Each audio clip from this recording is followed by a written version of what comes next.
I'll have four main issues. One, first, congratulations. This is a massive work. You know, a lot of countries, a lot of products, a lot of different years covered. So I'm not going to get into that later. But certainly I'd like to talk a little bit about, to have a little bit more of perspective on the methodology, the application, and then some comments about why it is that it looks like the economists, only care about distortions. But some other interested audiences, they don't think in those terms. So what is the right way to communicate with audiences that may be interested in poverty, food security, and development in general? In terms of the methodology, it was mentioned the Kruger, Schiff Valdez, Bautista, and Valdez that worked. Some of that work was done here at IFPRI, but at IFPRI we also have another line of work which is more a general equilibrium measure of distortions, basically associated with the work that Sherman Robinson did.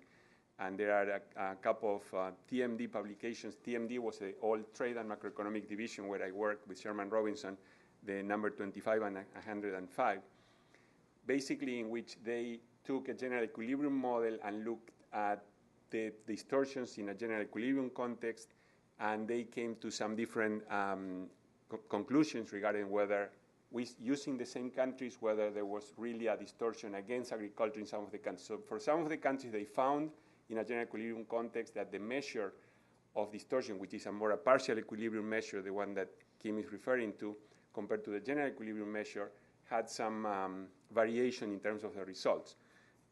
And the issues there are how you treat exchange rates, inputs, tradability, assumptions about the products, marketing margins, and some other issues that in general equilibrium may affect, in the end, how the distortions are perceived or measured. Basically, they use the value, the price, the deflator of the value added, which is sort of the rate of protection measured properly.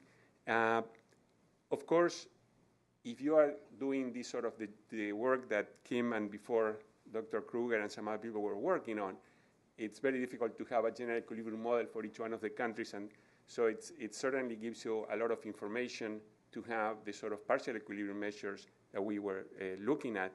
But we always need to keep in mind that there may be some general equilibrium effects that may not be necessarily captured by this measure, particularly the issue of exchange rate. In the older studies, you had a notional equilibrium exchange rate that drove most of the, or at least an important part of the distortions in the older literature.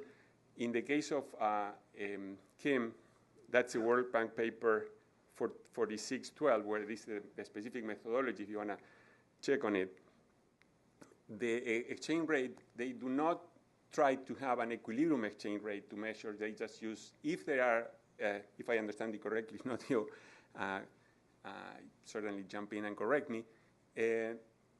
Mostly if you have like dual or multiple exchange rates, so you correct for that, but you are not trying to define an equilibrium exchange rate or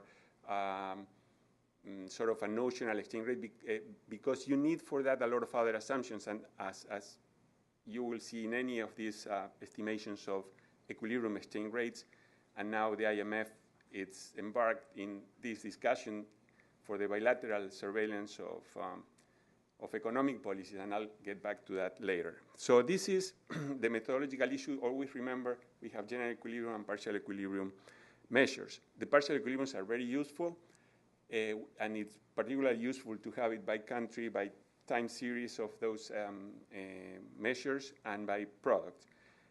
How can we apply those measures besides the general equilibrium analysis that Kim referred to?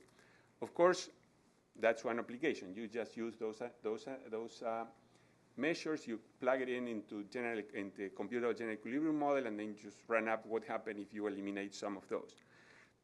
The issue is they are good for welfare simulations. They are less useful for trade simulation, for trade negotiations, to the extent that they may have this exchange rate component, because you are not negotiating exchange rates at the WTO. So you are negotiating the trade component of the distortion, but not the exchange rate component of the distortion. But I'll get back to that later, because there is a link in the Articles of Agreement of the IMF linked to the WTO that eventually may link these two things. But so far in the negotiations, they are not linked.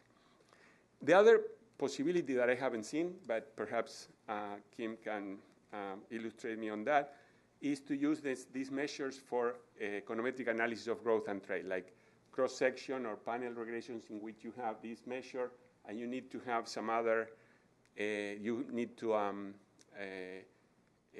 control for some other measures and then see what is the impact of these indicators on agricultural growth or agricultural trade and so on and so forth. I just tried not to do a cross-section or panel relation using those numbers because I didn't have first time, second, all the data, but I did some things that, I started saying, oh, this looks good. This is the NRA and African, the growth of agricultural production in Africa at the same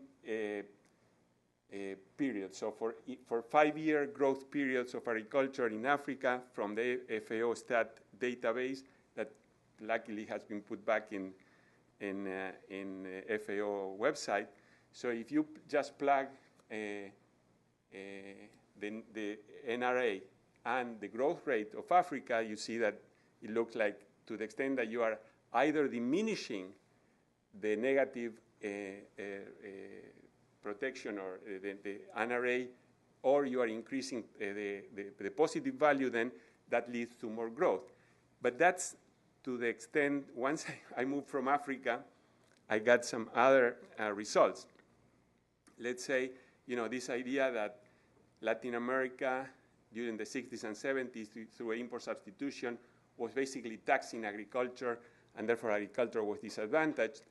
If we do this, which of course is very naive, and that's what I'm saying, that we need to go and do some cross-section or panel analysis.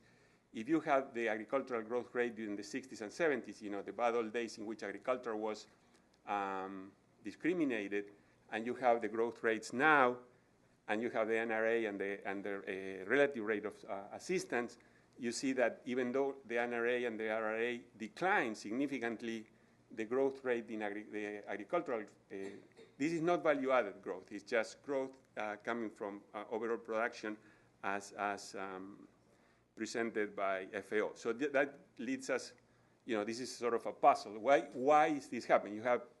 You can have different explanations. Perhaps in the 60s and 70s, you have the Green Revolution kicking in, so you have a technological impact that then fade out, or you had more income growth during the 60s and 70s that also push agriculture along, or then world prices decline, and that somehow is not necessarily captured in these indicators. But in any case, I think, then I moved forward, and I got all the INR, the nominal rate of assistance and agricultural growth for all developing countries, not only for all the regions, rather, because I didn't have the numbers. Those are from, I think, table 52 in your paper, and plug it against the growth rate of agriculture for all these 5-year periods, which is usually 3 or 5 the ones that you use for cross-section or panel regressions of the sort that I was referring, that perhaps it would be interesting to do.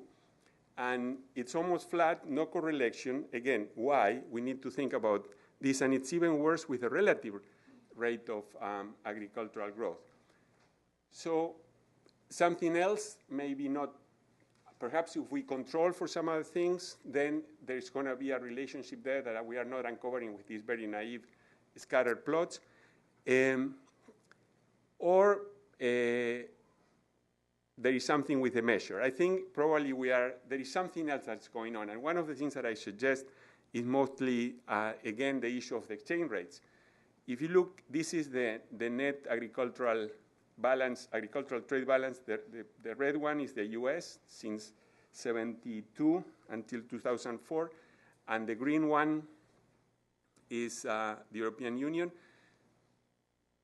Well, I didn't do that, I didn't have time, but if you plot that against any of the measures that we have, it doesn't seem to have any relationship in the case of Europe, but but clearly in the case of the US, which now the blue line is the real exchange rate, the trade balance is related to the real exchange rate, and I'm not sure how that may or may not be captured in the measures that you had. And as Kim mentioned Argentina several times, I think, again, in the case of Argentina, this notion that the anti-agricultural bias increased during the last 5-6 years because of the export taxes. So I plotted here, the full article is in, not article, it's just a blog. It's in Uriel Rubinis' blog on Latin America. So the first 3 lines are, the blue line is Argentina's agricultural production as percentage of world production. The red line, and is measured on the left, is Argentine exports of grain and oilseeds over world exports of grain and oilseeds. And the yellow line is, or the yellow column, is Argentine exports over total Argentine production. And the first 3 lines are the 90s without export taxes. The next one is the average for the 2003-2007 with export taxes. And then the last one is the last campaign. As you can see, Argentina has been exporting, is producing more as a percentage of the world production of grains and oilseeds with export taxes, is exporting more as a percentage of the production, and is exporting more as a percentage of world exports. So if there had been this anti-agricultural bias and anti-trade bias, you wouldn't have expected to have these results, that with export taxes, you are producing more, exporting more, and being more competitive compared to the world markets. So what is the difference there?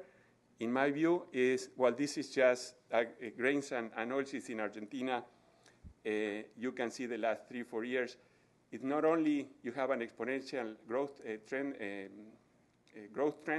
and it's above the exponential for the last 4 years. So you have sort of an acceleration in production over the last years, even with export taxes, and not necessarily world prices were better than the previous decade, as I'll show in the next slide. What was the main difference? The big correction of the overvaluation of the domestic currency during the 90s. This is the red line, is the real exchange rate in Argentina since 96 until first quarter of 2008. That's the red line. So you had the red line basically fixed when we were 1-1 with the dollar, with a little bit of depreciation. So if it goes up, it's a depreciation. It was a little bit of going up, mostly because Argentina was in deflation. So it had less inflation than all the trading partners, including the US. So it was a little bit of a devaluation through deflation, or real devaluation in the real exchange rate through the deflation. Then you had the big devaluation, and sort of stayed there. Usually you had the usual overshooting effect, and then they came down a little bit. And the blue line is the relative price of agricultural value added in the national accounts vis-a-vis the rest of the economy. So basically what you see in the blue line, there was a big shift in relative prices in favor of agriculture compared to the rest of the economy, sort of a RRA sort of indicator that favor agriculture basically compared to the rest of the economy, while the black line is real agricultural prices using the 3 indices that the IMF collects separately, and then I put them together with the weights that the IMF uses. So you can see that basically the blue line, which is the indicator of relative prices of agriculture vis-a-vis the rest of Argentine the economy, moved significantly in favor of agriculture and stay there following the red line, which is the devaluation, except at the end, when world prices began to raise, and then also, even though the exchange rate, the real exchange rate didn't change, because of world prices move up, then the relative prices of agriculture in Argentina also move up. That's the tail end of the blue line. So I think we have a sort of an issue there with the exchange rate and these measures, but we also have a legal issue, which is people may not know, but in GATT, the Articles 15, there are several references in the GATT agreement to the IMF So they are cross-references, and there are several references, but the main one is Article 15, which is called exchange arrangements, and he has different clauses and different issues that are raised by the GATT agreement. But basically, the one that I wanted to mention is the paragraph 4 of Article 15 says contracting parties are the members of the WTO, shall not, by exchange action, frustrate the intent of the provisions of this agreement. So you shouldn't use the exchange rate to frustrate the trade agreements that you got into. But at the same time, by trade actions, you shouldn't frustrate your obligations with the IMF to have some more stable exchange rates. On the other hand, the IMF has in Article 4, and I certainly defer to Ann Kruger on anything related to the IMF, but basically the issue of the Articles of Agreement, it says obligations regarding exchange arrangements, and this sort of a code of conduct of how you should follow or you should implement or design your exchange rate policy. But now the IMF approved in 2007 a decision on how to do the surveillance of that. And this may be important because, and now the IMF is embarked on this analysis of if there is fundamental misalignment in some of the exchange rates, which if it is defined, and remember that Ben Bernanke said that the misalignment in the exchange rate may be considered a subsidy, and this is not trivial in GATT negotiations. But of course, Bernanke is the Federal Reserve chairman, doesn't have anything to do with WTO. But if the IMF says that China or any other country has fundamentally misaligned exchange rates, then you should, you may see some triggering of all these interlocked legal issues. So I talked about the methodology, the applications, and how they may relate to the growth analysis and trade negotiations. Let me finish with this. What it is, we economists tend to talk about welfare and gains in welfare and about distortions that are bad and gains in welfare. But it looks like, no one pays attention to us, or at least, yeah, well, we could say that perhaps yes, because the distortions have been coming down, but not that much, and welfare may be a little bit higher than would have been the case without the previous distortions. But what I learned here when I was working here at IFPRI, that gains do not get the attention of the people, losses.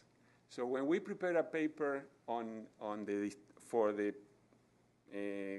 part of the Doha, one of the big points at Doha, we prepared a paper that was called using a line from a Bob Dylan song. It's "Tell me what it hurts, and I tell you who to call."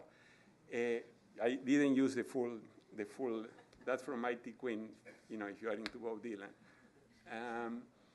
And so basically, we showed how much you are losing because of the policies, not what you will gain if you eliminate the policies.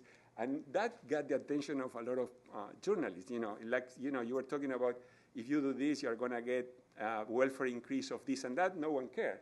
But when we were talking about the losses, had a lot of journalists here and talking, oh yeah, developed countries are hurting developing countries with these policies and so on and so forth.